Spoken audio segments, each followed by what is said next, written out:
If you're looking for more horror outside of the mainstream, look no further than Unsung Horrors, a podcast about underseen horror movies. I'm Lance. And I'm Erica.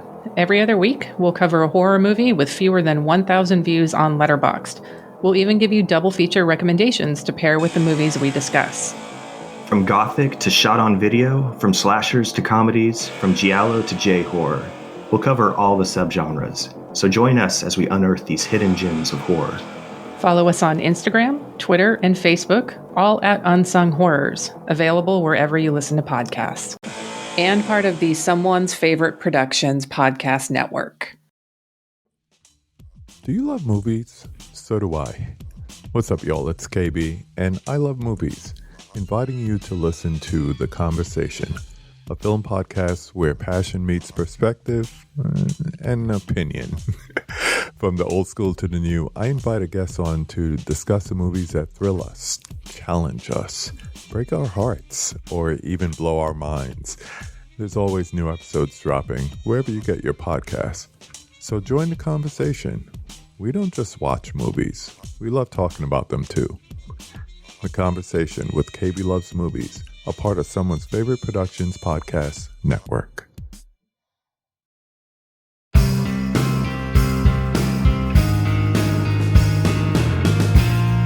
Weirding Way Media.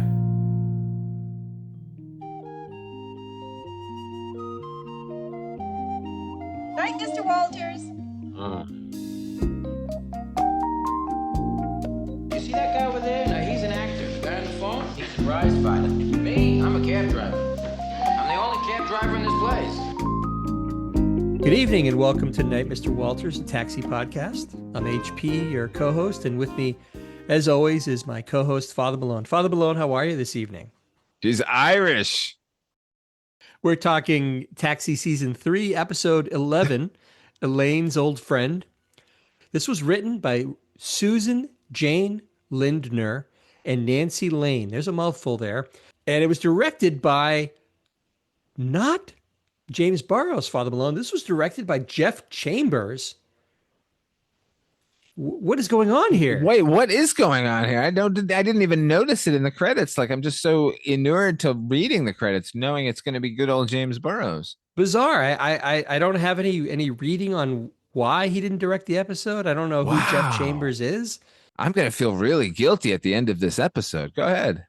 I am too, because, well, we'll talk about it. Reminder, of course, we're doing these shows in broadcast order and not in order of filming.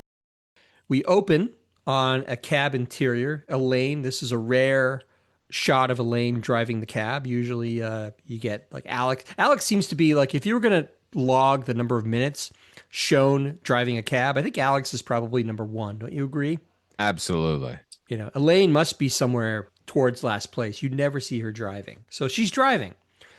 And she's driving a drunk guy around. Oh, this is a good bit, actually. It's good. It's a good bit. There's a nice punchline to this bit. She's bantering good-naturedly with this drunk guy until they reach their destination, which is the airport. I wrote this down. Side note: did you catch, Father Malone, when they reach the destination? Did you catch Elaine's hard swerve, as they pulled up at the airport? It was bizarre. Man. And they even had sound effects. She was done with him at that point. That's all. She just, you know, it was one of those. They even had sound over the soundtrack of the screeching tires. All that was left from Drunky McGee was hitting on her. So she knew it was time to drop him off. It was it. She had driven him far enough. After getting her money, Elaine asks the guy if he's sure that he can find his plane. And he drunkenly replies, "If I'm late, they're going to wait for me." And he pulls on a pilot's hat and blazer, which, you know, it's a great punchline to this whole thing. Turns out the guy is actually the pilot of the plane. He's drunk, effectively. Horrifying. Not funny at all. It is horrifying, but it is funny because it's like the punchline to like a Playboy joke. Exactly, which is most of these jokes that tend to be a little bit of a ribaldry, you know, a little bit of, aren't we being bad? Like, that's it. Oh my God, you've heard that pilots are drunks. Well, they are. So he gets out, and while Elaine is parked there, she's filling out something in her little form. A fancy woman in a fur coat gets in and gives her address. Did you know who the woman was playing the fair, Father Malone? I do not. Please tell me who she is. I know I've seen her in other things. I'll give you one hint, and you're going to get this immediately. When in Hollywood, Father Malone, visit Universal Studios, No, it ask was for Babs. Babs. It was Babs. It was Martha Smith. Her biggest credit, of course, is playing Babs Jansen in Animal House. All right, and she's in A Futile and Stupid Gesture playing the same role.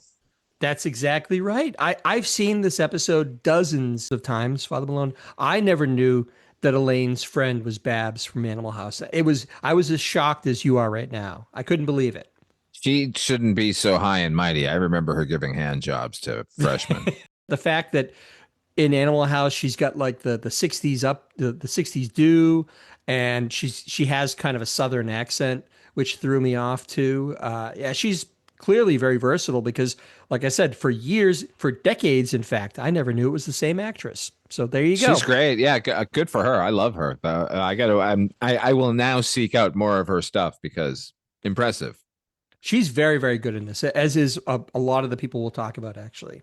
The woman glances at Elaine's hack license, and then there's a shock of recognition on her face, and she excitedly breaks into this cheerleader routine, like give me a. And Elaine hears her and catches on to what the cheer is. She knows what it is, and she joins in.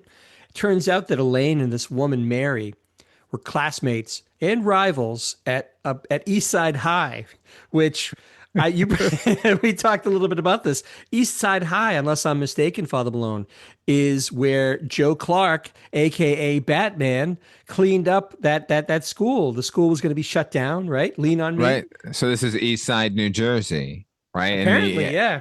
Yeah, East Side. That movie Lean on Me, starring Morgan Freeman, and now they can call me Batman. That trailer that we all saw. It's a terrible movie. It's awful. Awful movie. What was the other one? What's the really good one? Stand and Deliver. Stand and Deliver. James Olmos one. That one's really good. Lean on Me is the pale imitation of that film, but it is a rough and tumble fucking school nonetheless, because it is based on a true story. And evidently, Elaine O'Connor attended this high school.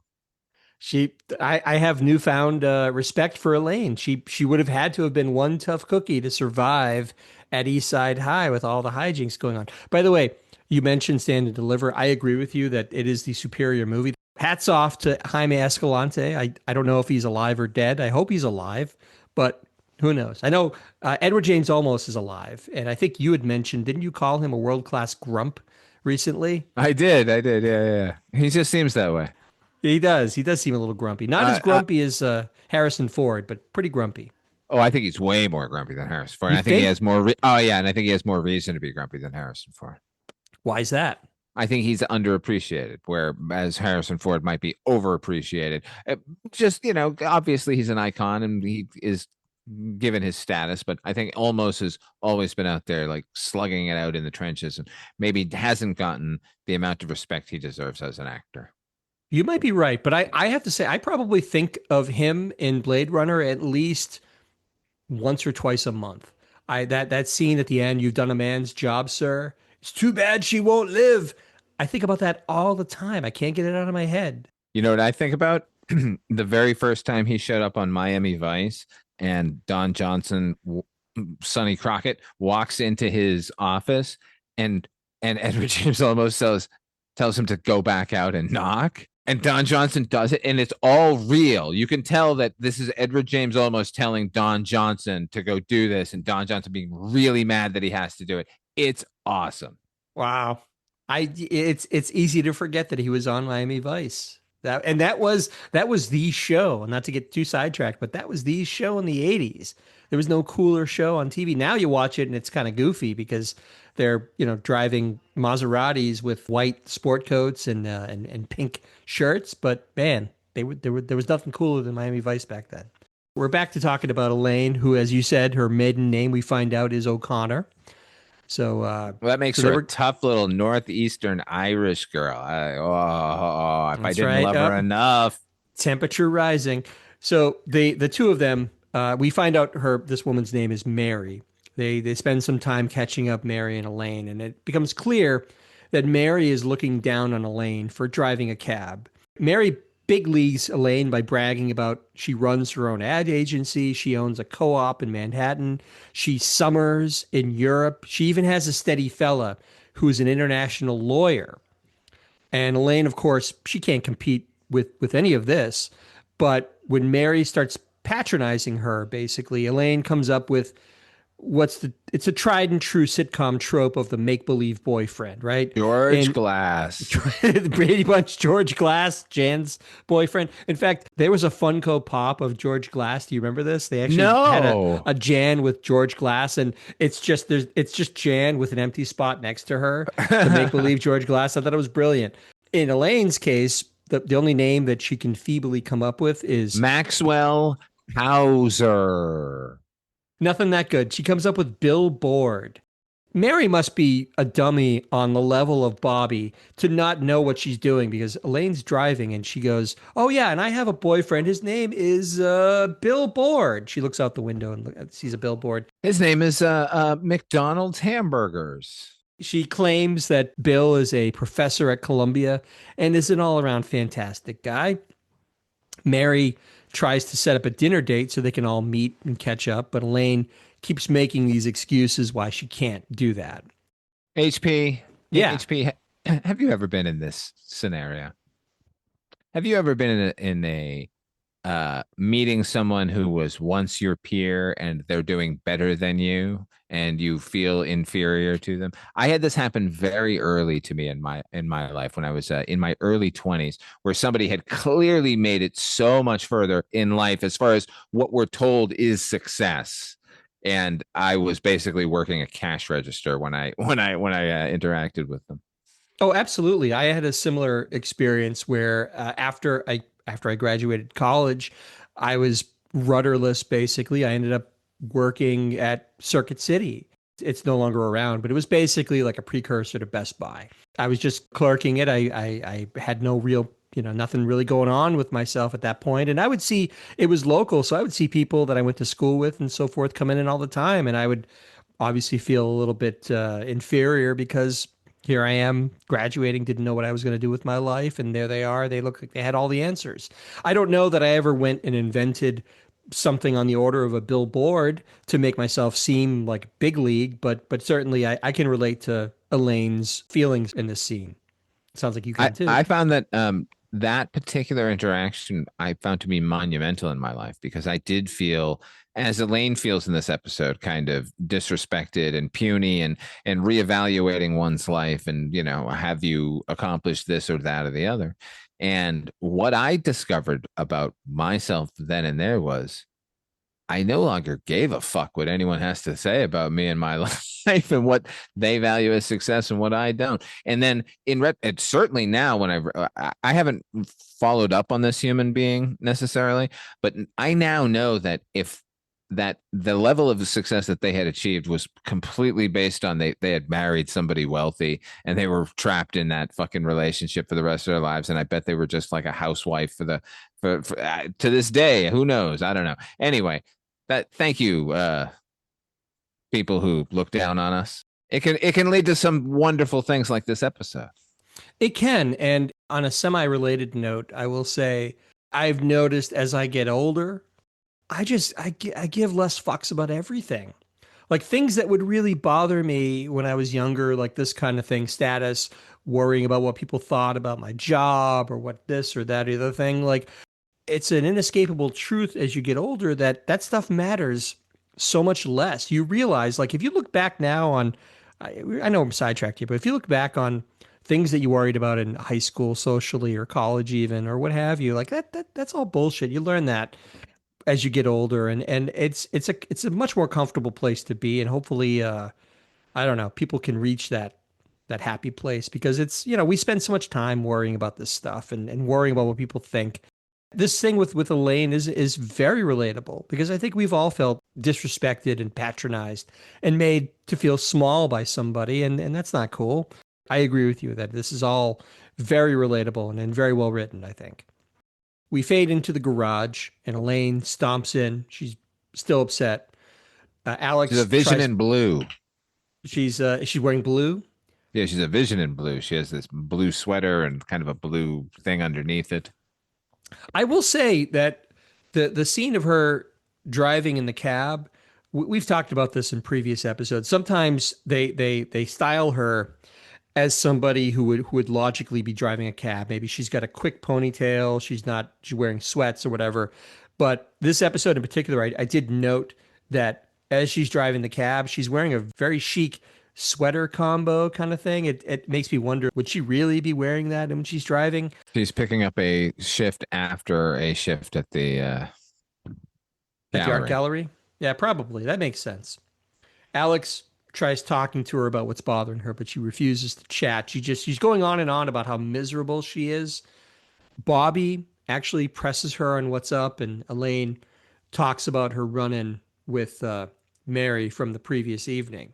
Side note, while Elaine launches into her story, Father Malone, did you happen to notice Bowser from Sha Na Na is apparently now a cabbie at Sunshine Cab? Did you notice this? Okay, it's not the actual Bowser, but No, yes, it's I did not. notice. I did notice a doppelganger for that fella. It's a don't blink and you'll miss it moment. But while she's talking and relating the story about her friend from high school, an extra is wearing blue jeans, a white t-shirt, slicked back hair, and a leather jacket. He's a dead ringer for Bowser from Sha Na Na. Everybody remembers Bowser. He is What's that fella's name? Father Malone. His name was John Bauman. John And Bauman Bowser. Got it. Gotcha. he used to co-host the Hollywood Squares. He would split duties on the Hollywood Squares, but he wasn't hosting it as Bowser. He was hosting it as himself, which was a very. Did you ever see these episodes? I remember that. Yeah, like when he had hair like not slicked back, and It wasn't slicked back. He wasn't from the 50s. Yeah, he wasn't talking like this. He was like Jerry Seinfeld, basically. He was just John Bauman, you know? I was taken to a car show as a very young man to meet Bowser, who The World of Wheels. Yeah, who signed an 8x10 and did his signature like like pre Billy Idol like fist kind of thing. Yeah. Every episode of the Sha Na Na show, they would sing "Good Night, Sweetheart," and he would always start going do do do do, and he would pump his fist in time with him doing that do do do do do. I'll never forget that. I remember that show even now. You remember the Sha Na Na TV show they had? Of course. Oh my God. Yeah. Why do you think I wanted to meet him at the car show? It wasn't because I admired his appearance at Woodstock. There was a member of Sha Na Na that was a dead ringer for Billy Crystal. Did you ever notice that? There's just one guy. Yes, there's one greaser guy, and Billy Crystal did not help by constantly doing a greaser type character. Hey, yeah. Hey, olive loaf. Okay. Hey, thanks, Ma. Yeah, he would always do that. Yeah. Anyway, that's your Sha Na Na moment for the day. So look for that extra if you watch this episode. It's peak extra. It's perfect. So anyway, Elaine is still feeling one-upped by Mary. Alex and Bobby. Mary, why are you bugging? So Alex and Bobby are trying to talk some sense into her, but she says they don't understand. Elaine explains that she and Mary were real competitors in high school. And seeing Mary reminded Elaine that she wanted better for herself. You guys don't understand. You're slobs without goals. You guys have no future. I had a future once. This is enough for you. I have settled. You guys, this is what you've achieved. Ugh. Elaine, I'd like to point out that you're not even on the shift. You don't have a shift tonight. You're just here to berate us. Yeah, you're just here for no good reason. You're here. You're not here for a purpose. You're just hanging out. You're loitering, essentially. Elaine says that she was even voted most likely to succeed in the yearbook, and now look at her. She's driving a cab. Anyway, Alex keeps trying to cheer her up, and Laka, this is great. Laka chimes in with his own take. I think he's done a variation of this in another episode, Father Malone. I don't recall which one, but he starts out, he insists to Elaine that all you need in life is friends to be happy. All you need is friends. But as his monologue goes on, he starts adding things into he's like, well, but you also need the food and clothes. Oh, that's it. Just friends, food and clothes. but then you need a nice car. Okay, so it's a nice car, friends, and It food reminds and clothes. reminds me of the end of The Jerk. The all I need is this paddleball game and this remote control. Oh, I need this. Like it reminded me of that. And yeah, well, like what did they write in the script here? Kaufman vamps for 3 minutes. He does, but I'm so delighted by it because it's really funny. So then he goes through and he keeps adding things to the list and basically defeating his own take on the whole subject. It also reminds me of that Steve Martin wish for Christmas, where all the children of the world would hold hands. And then he goes, "Oh, if I could have two, though, it would be all the children of the world to hold." Remember, this is a Saturday Night Live monologue. Smigel wrote it. And he's like, yeah, all the children. And then it gets like progressively more and more selfish. And he's like, you know what? Forget those kids. And like, I need a jet boat. And yeah. Latka admits he doesn't know what he's talking about, and he just goes back to his repairs. And I think that's all you really see of him for the rest. You need of a the woman that show. makes you foam at the mouth. HP. That's right. With the foam and the side of the mouth. Yeah. I can't do it justice because it's fucking Andy Kaufman, but it's awesome. So Elaine still can't figure out why all this great stuff happened to Mary and not to her. And she says the worst part is Elaine figures Mary felt sorry for her. So Elaine started to lie. Alex keeps pressing her about what she said, and she admits that she lied about having a boyfriend. Elaine is essentially wallowing in shame as the payphone rings. And Tony answers and tells Elaine that it's Mary Parker. Okay, this is my only real strike against the episode. Why did she give her the number of the garage? Well, I don't think she gave her the number so much as Mary remembered that she drove for Sunshine Cab, and because there's no cell phones, so she just tracked her down. Yeah, I think that's okay. What all right. I apologize. I rescind my own criticism. Do you figure that seems logical to me in that case? But I agree because I kind of had a moment where I was like, that's kind of weird that she's calling the payphone in the garage. How did she get the number? I just figure. I would assume Elaine would have given her number and like been an adult. And if Mary is going to call her, she's going to call her at home. Elaine takes the call, and it's clear from Elaine's side of the conversation that she's really tap dancing around making plans. Like she's like, oh no, wait, we can't go on Friday because we have tickets to a show. Oh no, we can't make Saturday. And this is going on and on and on. Finally, right as Elaine is about to come clean to Mary about this whole ruse, Alex impulsively takes the phone away and introduces himself as her beau. Now, another little side note here, maybe you're talking about things that don't add up. It's never really explained why her supposed Columbia professor boyfriend just happens to be in the garage when the call comes in. That seems a little far-fetched. I agree. Nevertheless, with the performance that is forthcoming, it makes total sense because that guy would drop by for her lunch break to have lunch with her at the cab company. Alex takes the phone away.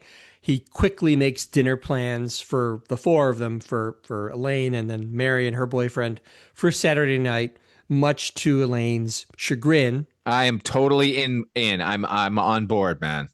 We've had a few episodes where the cabbies try to pretend to be something that they're not. Of course, there was the one where Bobby pretends to be Louis for his high school reunion. There's something funny about when they try to put on a performance, a ruse, if you will. I don't know. I'm there for it as well, and I like this part of the episode. I particularly like somebody jumping in and becoming that thing to help a friend out. You know, the imaginary friend. I'll be the imaginary friend. Let's do that. There is this chemistry between Alex and Elaine. Elaine has already said that Alex is her best friend, and we see that there's occasional sparks. Oh, we'll get there. We'll get there. Yeah, we're going to get there in a big way. If acting is reacting, yeah, we're going to get there. It's amazing. So we fade in on a B-roll of a restaurant exterior. It's too dark to make out what the name is on the marquee, but this is where they're having dinner apparently.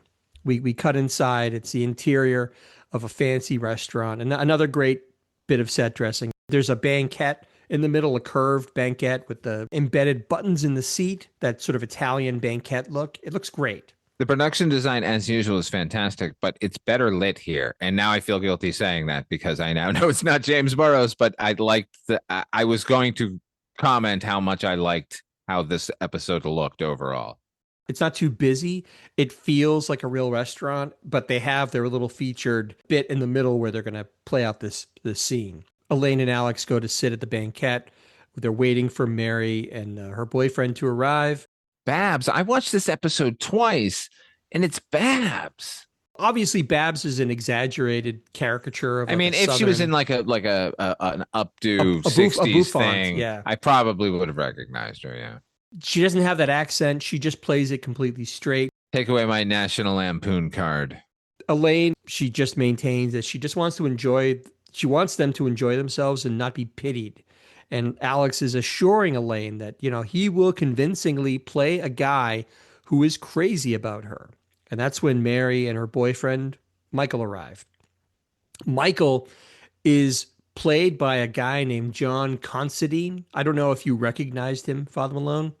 I can't. I know of him. I know him from something. Please tell me what he was in. There was no one big role that he was known for. It's not like a bad. He seems like he was in a million episodic television roles. Precisely. He's been in everything from like Simon and Simon. He was in the A-Team. He's done a ton of soap operas. He's happens to be really good in this scene. I'm going to spoil it a little bit.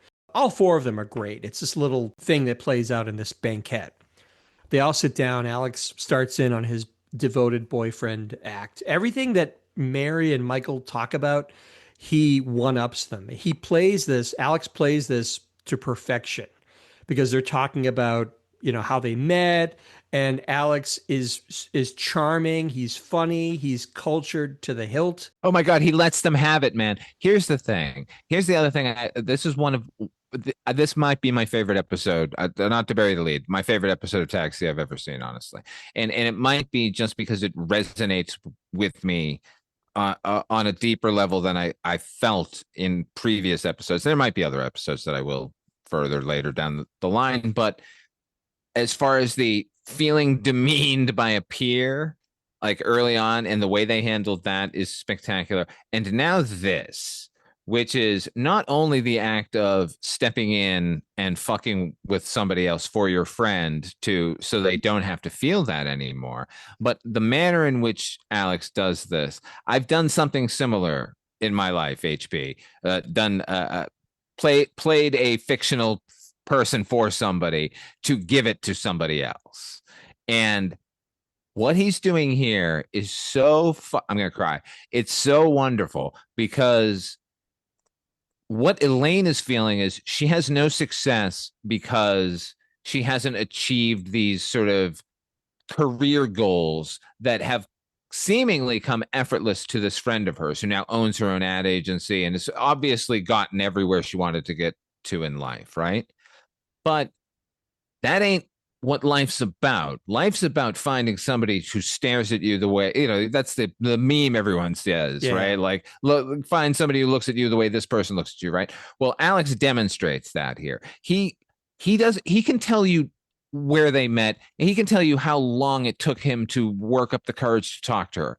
It's taken years. He can let them know for all their fucking financial whatever. Yeah, you're in Greece or you went to Nice or wherever the fuck you went to for your recent thing. Well, the love that these two have absolutely decimates that. And I don't know. Am I just rambling? Am I just overpraising now? Because no, it's so fantastic. Wonderful. And the thing is, and what I mentioned earlier about acting is reacting is, it's not only great to see a character do that and to see it so masterfully done by Alex Rieger, by Judd Hirsch, but I'm praising the direction again. All of those compliments, you get Elaine's reaction to them. And I've never seen somebody fall in love on screen the way you watch her fall in love here. You can see it. It happens. It's one of the best performances I've seen. She's hanging on every word because he's riffing essentially. He's making this all up as he goes along, but he's brilliant at it.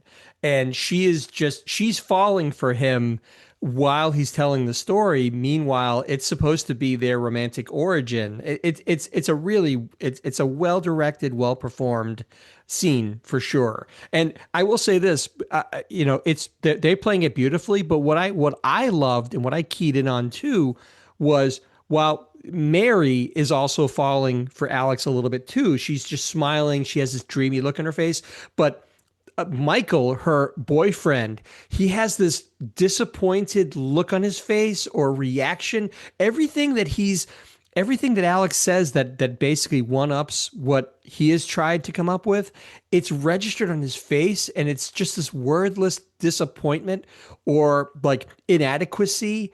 And I don't think enough is being said about Constantine's performance because he's reacting the exact opposite of Mary. Mary is eating it up, and she thinks it's the most romantic thing ever. Whereas Constantine feels completely inadequate next to this guy who's the uber boyfriend, and you see it play out on his face, and it is just wonderful. Like I said, he wasn't this actor that set the world on fire, but man, he seems to me to be a great character actor. He performs this beautifully. Remember back in the first season when we met Dolph Sweet, and this series does very well at defying our expectations. Where like there we were supposed to have this uptight father who was going to tell his daughter to stay away from that guy, and he was like, "I don't care, do whatever it is, get out of here." We weren't expecting that. Certainly not expecting what are presented to be sort of proto yuppies and this need to be the best. He who dies with the most toys wins. Remember that fucking t-shirt? Yeah, of course. So you would expect these two to volley back with, well, we did this and this and this, and instead they're both reevaluating their lives. Yeah, and they're the ones who have the real relationship. That's the incredible subtext through this whole thing. They are the ones that are truly romantically involved. This is all just a ruse that Alex is perpetuating while they do this. That's the other incredible thing about this is that Mary and Michael are supposed to be the ones who are really in love, and they're completely flummoxed by this whole scene as it plays out. Now, the biggest upset, and you already said this, is the fact that this wasn't directed by James Burrows, because it's this one little scene in particular is so well directed, and just it hits all these great notes, and it's funny where it needs to be, and it's romantic where it needs to be. I don't know where this guy Chambers came from. He's like lightning in a bottle. It's incredible. And look, the writing too is right up there, as good as anything this series has done. At the end of this scene, I wanted to make out with Alex Rieger. And you know how many other episodes Lindner and Elaine wrote for Taxi? 0, right? 0, exactly. They just that. I mean, it's amazing. This is such a well-written episode. We're gonna have to follow them to some other fucking series, man. I bet they're out there. Again, Alex is playing this thing to the hilt, and he go they ask where they met, and Alex has this wonderful story that he cooks up like seemingly on the spot, where he playing this professor, he was at a museum and Elaine was there, and he was dumbstruck by her beauty, but before he could get the New York Metropolitan Museum of Art. That's what it was. Before he could get the courage to talk to her, she was gone. So then he starts spending all of his free time in museums on the off chance that the one day that he'll see her again. But, and this goes on, he says, for years, he says, and she never shows up at the museum. And he finally decides, well, I'm just going to give up. I missed my opportunity. And what does he do, Father Malone? He hails a cab. And who's driving that cab? None other than our Elaine Nardo. And he says, that's it. I've not been away from her since. He says it was like the most wonderful day of my life. And this is such a romantic story. It's the storybook tale that everybody wishes they had for their significant other.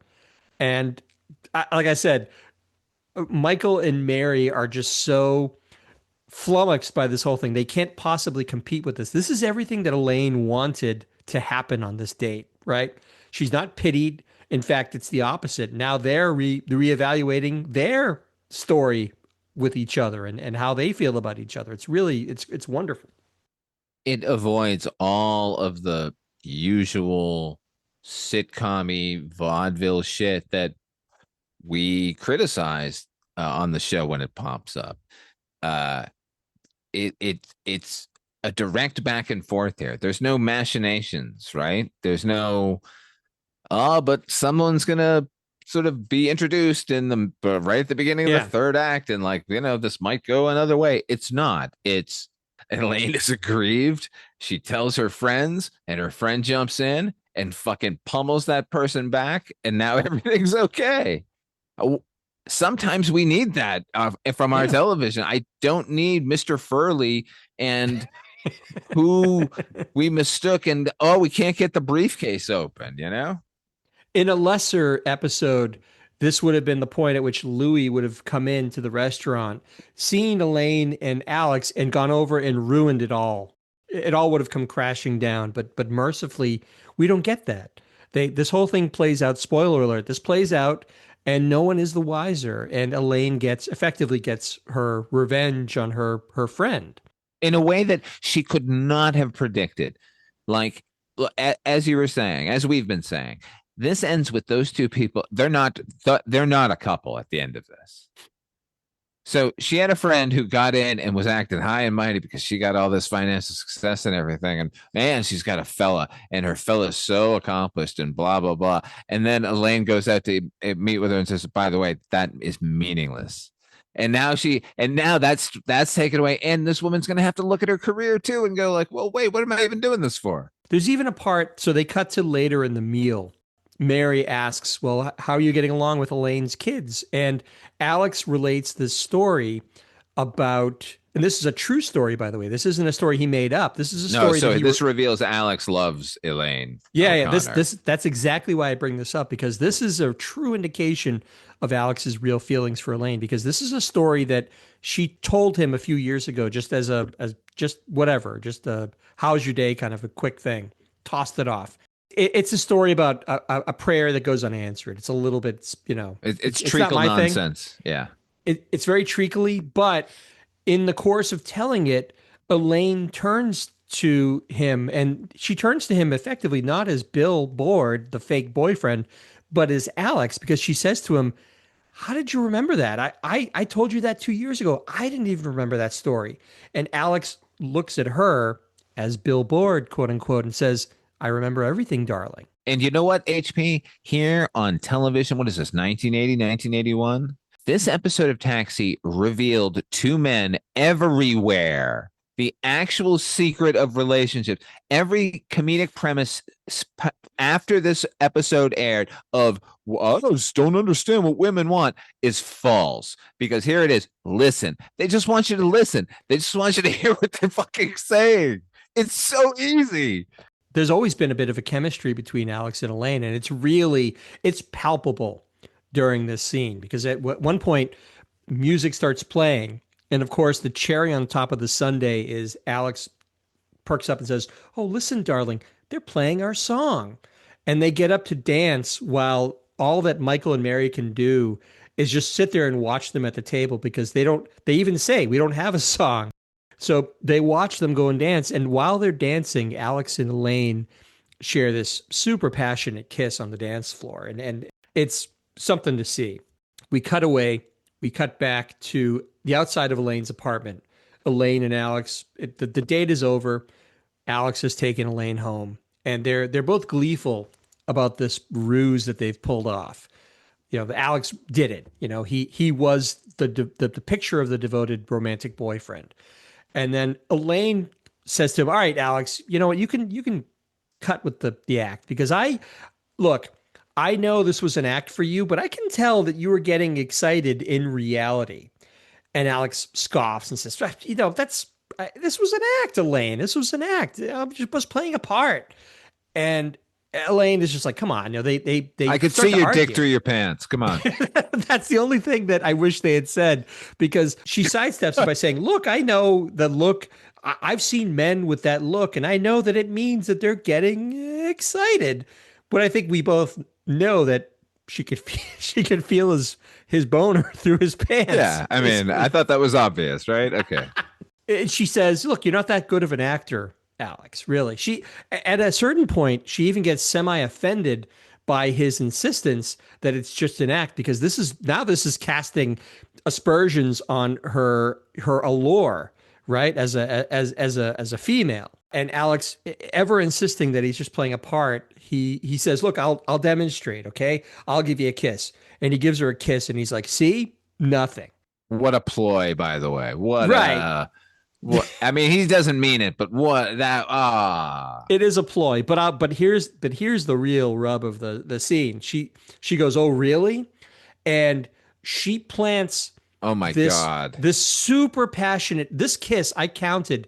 This kiss goes on for almost 13 seconds, Father Malone, which doesn't sound like a lot. It's a long time. When it's a wordless kiss that's happening between two people while the audience is going woo and all this, I don't know at what point in television kisses went from being fairly chaste like moi to like full tongue, because that's what's happening here. She's giving him the full tongue treatment. Her hands are wrapped around his head. It's very steamy stuff, right? Especially for 1981.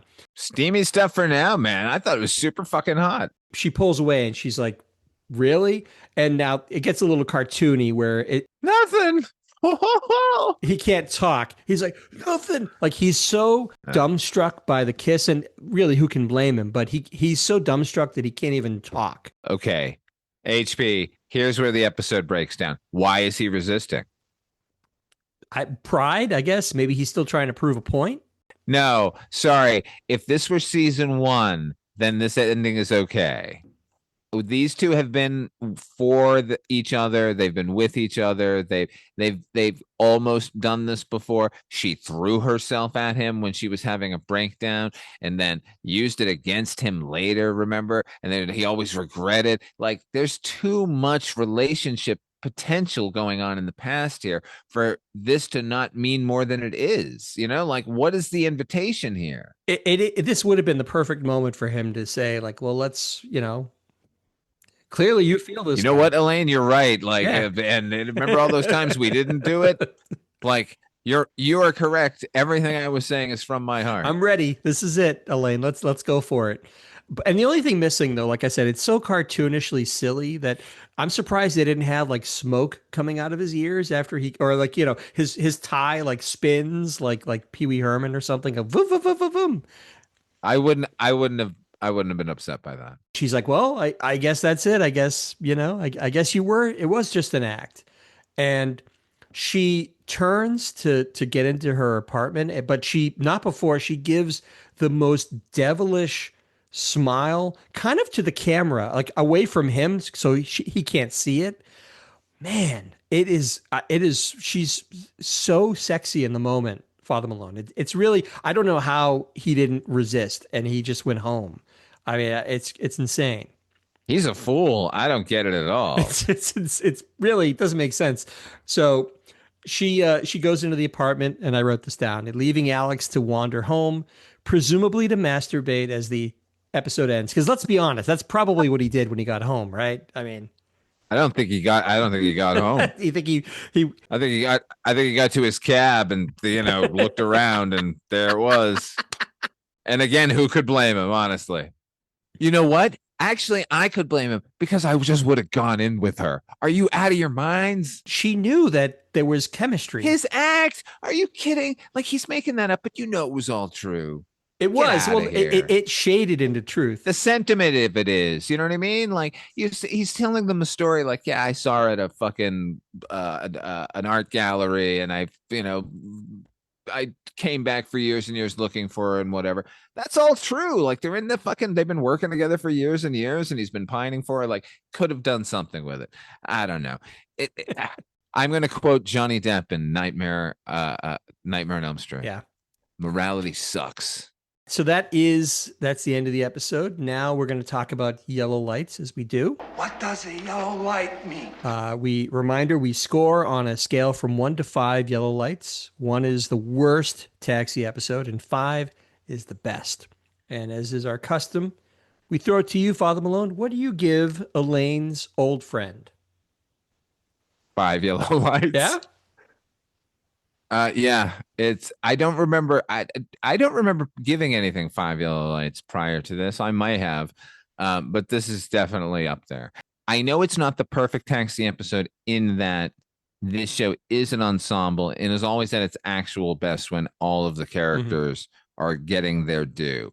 But as a super focused character study with our really technically our two leads on the show and this relationship that's been going on for 3 seasons now, and how smartly it's written and how fucking fantastic. Look, man, the way Marilu Henner is looking at Judd Hirsch for the entirety of the scene where he's concocting this lie to make her look good and them look good in the eyes of this other couple. I that is worth 3 yellow lights right there. But like I said, the direction here is smart. The fucking writing is really smart. All the performances is up to the level. I don't think it makes sense at the end why Alex Rieger is being suddenly super moral for no fucking reason. Like we're not even given a reason for him to do it, honestly, other than this bullshit idea of like, no, I was just playing a role. I need to prove to you that I was only playing a role. Like I go like, yeah, okay, I was only playing a role, but can we fuck now? Because you're this is good God. 5 yellow lights. I got to tell you, this is one of those rare instances. I was prepared to give it 4 yellow lights, but you've convinced me thoroughly, Father Malone. This is a 5 yellow light episode, not only because the scenario and the plot is actually so relatable and really could apply to anybody in real life. We've all had situations like this, as you've spoken about earlier in this episode. But not only that, but it's acted so fucking well and it's written so well. Not even just Elaine and Alex, but as I already said, I have a lot of fondness in this episode for the actors that played Michael and Mary. I think they're up to the task. They're great. They could be on the show. It's one of those things where Elaine and Alex's routine, their romantic routine, doesn't work as well for me unless there's the other couple to counterbalance it, and they don't overplay it. It doesn't become silly. It's all very believable, and it's all really funny and relatable. It is a standard sitcom trope of the fake boyfriend or girlfriend, but nevertheless, when it's presented this wonderfully and this executed this well, I got to give 5 yellow lights. 5 yellow lights from myself, 5 from Father Malone. So that will do it for this episode of Night, Mr. Walters. Father Malone, where can folks find you when you're not clocked into the garage? Come and join me at Midnight Viewing. It's a twice a week show. Mondays is Father Malone's weekly roundup, where we look at new streaming and or movies in theaters. And every Friday we have a rotating show where we look at anthology horror television with Tales from the Dark Side.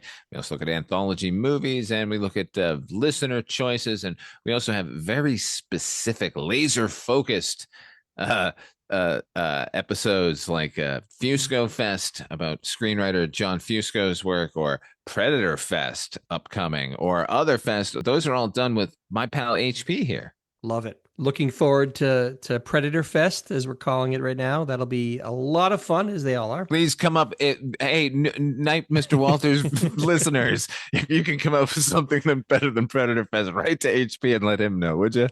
I'm just too tired to come up with something new. But it's great. Come join us. We have a lot of fun with it, and hopefully you will too. So for myself, I also can be found on the Weirding Way Network. I host the Noise Junkies music podcast, of which Father Malone will soon make his triumphant return after being one of the founding members of Noise Junkies, actually. I'm an occasional guest on the Culture Cast with Chris Dashew.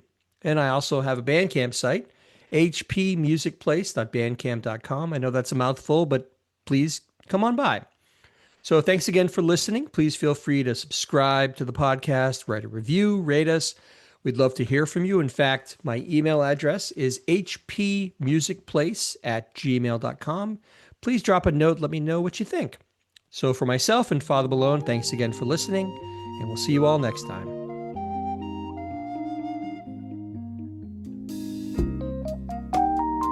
Night, Mr. Walters.